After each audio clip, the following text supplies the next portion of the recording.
Hi friends, welcome back to my YouTube channel exam master academy. So ಇವತ್ತು ನಾವು complaint letter ಬಗ್ಗೆ discussion ಮಾಡೋಣ. So ಇಲ್ಲೊಂದು format ಬರ್ತೈತೆ ಕಂಪ್ಲೇಂಟ್ ಲೆಟರ್ದಾಗ. ಯಾವ ಥರ ಅಂದರೆ ಇವಾಗ ಸೆಂಡರ್ ಅಡ್ರೆಸ್ ಆಗಿರ್ಬೋದು, ಡೇಟ್ ಆಗಿರ್ಬೋದು, ರಿಸೀವರ್ಸ್ ಅಡ್ರೆಸ್ ಆಗಿರ್ಬೋದು, ನೆಕ್ಸ್ಟ್ ಸಬ್ಜೆಕ್ಟ್ ಆಗಿರ್ಬೋದು, ಬಾಡಿ ಆಗಿರ್ಬೋದು. ಅಂದರೆ ನೀವು ಒಂದು ಈಗ ಪ್ರಾಡಕ್ಟ್ ಏನು ತೊಗೊಂಡಿರ್ತಿರಲ್ಲ, ಈಗ ಪ್ರಾಡಕ್ಟ್ ಕಳಿಸಿರ್ತೀರಿ ಒಂದು ಕಂಪ್ನಿ ಪ್ರಾಡಕ್ಟ್, ಅವ್ರು ಏನಾಗ್ತಾರೆ ಸೆಂಡರ್ ಆಗ್ತಾರೆ. ಅದನ್ನು ಯಾರು ರಿಸೀವ್ ಮಾಡ್ಕೋತಾರಲ್ಲ ಅವ್ರು ಏನಾಗ್ತಾರೆ ರಿಸೀವರ್ ಆಗ್ತಾರೆ. ಇಲ್ಲಿ ಒಂದು ಎಕ್ಸಾಂಪಲ್ ಏನು ಹೇಳಬೇಕಪ್ಪ ಅಂದ್ರೆ ಒಂದು ಲೆಟರ್ ಹೇಳ್ತೀವಿ. ಒಂದು ಲೆಟರ್ ಇಲ್ಲಿ ಎಕ್ಸಾಂಪಲ್ ನೋಡೋಣ. Write a letter to mister Oxford publishing house London complaining that the book sent by them were not these you had ordered ask for a replacement of you are ಅಂದ್ರೆ ನೀವು ಒಬ್ಬರು ಅಪ್ಪಾಜಿ Reddy, sector 20 Karnataka. ಅಂದ್ರೆ ಇಲ್ಲೇನೈತಿ ಒಂದು Oxford university ಏನೈತಿ ಅಲ್ಲಿ books ಏನೈತಿ ಲಂಡನ್ದಾಗ, ಆ ಬುಕ್ಸ್ ಏನು ಮಾಡ್ಯಾರ ಅವರು ಕಳಿಸ್ಯಾರ. ಈಗ ನನಗೇನೈತಿ ನನಗೊಂದು ಯಾವುದಂದ್ರೆ ಈಗ ನನಗೆ ಇಂಗ್ಲೀಷ್ ಬೇಕಾಗೈತಿ, ಇಂಗ್ಲೀಷ್ ಗ್ರಾಮರ್ ಬುಕ್ ಬೇಕಾಗೈತಿ. ಅವ್ರು ಏನು ಮಾಡ್ಯಾರ ಇಂಗ್ಲೀಷ್ ಗ್ರಾಮರ್ ಬದಲಿ ಏನೈತಿ ಬೇರೆ ಪಠ್ಯ ಪುಸ್ತಕ ಏನು ಮಾಡ್ಯಾರ ಅವರು ಕಳಿಸ್ಯಾರ. ಸೊ ಅದಕ್ಕೆ ಏನೈತಿ ಒಂದು ಕಂಪ್ಲೇಂಟ್ ಮಾಡಬೇಕು ಅವ್ರಿಗೆ, ನನಗೆ ಎಕ್ಸ್ಚೇಂಜ್ ಮಾಡಿ ಕೊಡಿ ಅಂತ ತಿಳಿಸಿ ಅಂದ್ರೆ ಒಂದು ರಿಕ್ವೆಸ್ಟ್ ಮಾಡ್ಕೊಂಡು ಒಂದು ಕಂಪ್ಲೇಂಟ್ ಏನು ಅಪ್ಲೈ ಮಾಡ್ಬೇಕಂತೇಳಿ ಇದು ಮಾಡೈತಿ. ಮತ್ತು ಇಲ್ಲಿ ಏನೈತಿ ಇಲ್ಲಿ ನಿಮ್ಮದು ಯಾರಂದ್ರೆ ಈ ಅಪ್ಪಾಜಿ ರೆಡ್ಡಿ ಆಗಿರ್ಬೋದು ಅಥವಾ ಎ ಆಗಿರ್ಬೋದು, XX ಆಗಿರ್ಬೋದು, YY ಆಗಿರ್ಬೋದು. ಅಂದರೆ ಇಲ್ಲಿ ಒಂದು ಅಡ್ರೆಸ್ ಕೊಟ್ಟಿರ್ತಾರೆ, ಅದನ್ನು ಯೂಸ್ ಮಾಡ್ಕೊಂಡು ನಾವು ಇಲ್ಲಿ ಏನು ಮಾಡಬೇಕು ಲೆಟ್ರನ್ನ ಬರೀಕೋಬೇಕು. ಇವಾಗ ಆನ್ಸರ್ ಏನಂದರೆ ಇಲ್ಲಿ ಎಕ್ಸಾಮಿನೇಷನ್ ಹಾಲ್ ಅಂತ ಹಾಕೊಂಡು sector 20 Karnataka September 6, 2024 mister Oxford publishing house consumer complaint division London.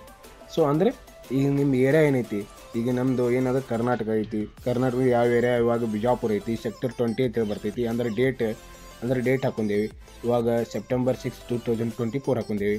Next ಇಲ್ಲಿ ಏನೈತಿ ಯಾರಿಗೆ mister Oxford publishing house consumer ಅಂತ ಹೇಳಿ ಒಂದು ಏನೈತಿ ಲಂಡನ್ಗೆ ಏನೈತಿ ನಾವು ಒಂದು ಕಂಪ್ಲೇಂಟ್ನ ಬರೆಯತ್ತೀವಿ. ಇವಾಗ ಸಬ್ಜೆಕ್ಟ್ ಇಲ್ಲಿ ಏನೈತಿ ಏನು ಕೊಟ್ಟಾರಪ್ಪ ಸಬ್ಜೆಕ್ಟ್ ಅಂದರೆ complaint regarding receipt of wrong set of books. ಅಂದರೆ ನಾವೊಂದು ಏನೈತಿ ಬುಕ್ಸ್ ಆರ್ಡರ್ ಮಾಡೀನಿ, ಅಲ್ಲಿ ಅವ್ರು ಏನು ಮಾಡ್ಯಾರ ಬೇರೆ ಬುಕ್ಸ್ ಕೊಟ್ಟಿದ್ದಾರೆ ಉಪಯೋಗ ಇಲ್ಲಾರದು, ಅದಕ್ಕೊಂದು ಕಂಪ್ಲೇಂಟ್ ಮಾಡತ್ತೀವಿ ಅಂತೇಳಿ.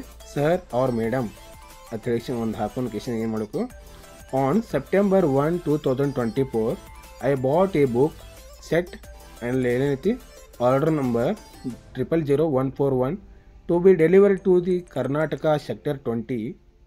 I have not received the set I ordered for and I have instead received the wrong book set. I am highly disappointed this. ಅಂದರೆ ಇಲ್ಲೇನೈತಿ ನೀವು ನನಗೇನು ಒಂದು ಬುಕ್ಸ್ ಕಳಿಸಿರಲ್ಲ 1 ಸೆಪ್ಟೆಂಬರ್ 2024 ಅದು ಏನೈತಿ ನನಗೆ ರಾಂಗ್ ಪ್ರಾಡಕ್ಟ್ನ ರಿಸೀವ್ ಮಾಡ್ಕೊಂಡಿನಿ. ಸೊ ನನಗೇನೈತಿ ಇದರಿಂದ ನನಗೆ ಭಾಳಷ್ಟು ನೋವಾಗಿದೆ. To resolve the problem I would appreciate if you could replace the wrong book set with the one originally order. So ಇಲ್ಲಿ ಏನೈತಿ ನೀವು ರಾಂಗ್ ಬುಕ್ ಏನೈತಿ ಅದನ್ನು ವಾಪಸ್ ರಿಟರ್ನ್ ಮಾಡ್ಕೊಂಡು ನೀವು ಏನೈತಿ ನನ್ನ ಒರಿಜಿನಲ್ ಬುಕ್ಸ್ ಅಥವಾ ಕಾಪೀಸ್ ಏನೈತಿ ಕಳಿಸ್ತೀರಿ ಅಂತ ಇಲ್ಲಿ ಒಂದು ಲೆಟರ್ ಬರೆಯತ್ತೀನಿ ಅಂತೇಳಿ.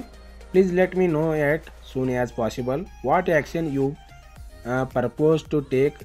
I took forward to bring from you return the next 10 days. Please contact me as above address. ಅಂದರೆ ನೀವು ಏನೈತಿ ನೀವು ಅಂದರೆ ಜಲ್ದಿ ನನಗೇನೈತಿ ಕೆಲವೇ ಅವಧಿಗಳ ಕಾಲದಲ್ಲಿ ನನಗೆ ತಿಳಿಸಿ ಏನು ಎಂಬುದು. ಸೊ ನಾನು ನಿಮಗಾಗಿ ವೇಟ್ ಮಾಡ್ತಾ ಇದ್ದೀನಿ. ಸೊ ಇಲ್ಲೇನೈತಿ ಅಬೌವ್ ಅಡ್ರೆಸ್ ಅಂದರೆ ಇವಾಗ ನಿಮ್ದು ಏನು ಕರ್ನಾಟಕ ಸೆಕ್ಟರ್ ಏನು ಕೊಟ್ಟಿದ್ದಾರಲ್ಲ ಈ ಅಡ್ರೆಸ್ಗೆ ಅಥವಾ ನನ್ನ ಫೋನ್ ನಂಬರ್ ಏನೈತಿ ಇದಕ್ಕೆ ತಿಳಿಸಿ ಒಂದು ಏನೈತಿ ಅವ್ರಿಗೆ ಏನೈತಿ ರಿಕ್ವೆಸ್ಟ್ ಮಾಡ್ಕೊಂಡು ನೆಕ್ಸ್ಟ್ ಏನೈತಿ ಸಿನ್ಸಿಯರ್ಲಿ ಅಂದರೆ ನಿಮ್ಮ ಸಿಗ್ನೇಚರ್ ಮಾಡ್ಕೋಬೇಕು. ಅವ್ರು ಏನು ಕೊಟ್ಟಿರ್ತಾರೆ ಇವಾಗ XX ಅಥವಾ YY ಅಥವಾ ಒಂದು ಯಾವ್ದಾದ್ರು ಹೆಸರು ಕೊಟ್ಟಿರ್ತಾರೆ ಅದನ್ನು ಏನು ಮಾಡಬೇಕು ನೀವು ಇಲ್ಲಿ ಅಪ್ಲೈ ಮಾಡಬೇಕು. ಸೊ ನಿಮಗೆ ವಿಡಿಯೋ ಇಷ್ಟ ಆದರೆ ಲೈಕ್ ಮಾಡಿ, ಸಬ್ಸ್ಕ್ರೈಬ್ ಮಾಡಿ, ಶೇರ್ ಮಾಡಿ.